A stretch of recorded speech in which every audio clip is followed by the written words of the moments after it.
Meanwhile, the suffragan bishop in the Diocese of the West, USA, Right Reverend Celestine Ironna, has said nothing can overrule God's will for his children. This formed part of his admonition to Christians while in an interview with ACNNTV News School in Abuja. And according to him, Christians ought to establish a good relationship with God so as to enjoy the benefits of his will. God's will for us is for us to please him, and each and every one of us to draw near to the God's kingdom, the reign of God in our lives, wherever we are, that God's rule will be in our lives.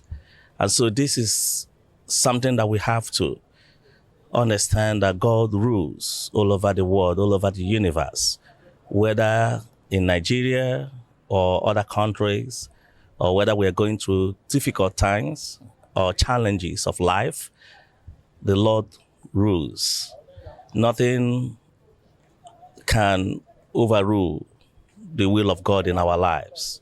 All we need is to allow God to be in our lives and to establish himself so that each and every one of us will know him more and more and better have an opportunity to establish that relationship that God will rule over our lives. Because when he dwells in us, we begin to operate not on our own way, but the will of God in every circumstance. So in each time, we see the sovereignty of Christ in every circumstance and every challenge and every situation. And just not, the way it happens or whatever we're going through, but we're going to say, God, let that will be done. In our families, it is something that all we have to have this confidence in God, that no matter what happens, the righteousness of the Lord, rules over the, affairs of man.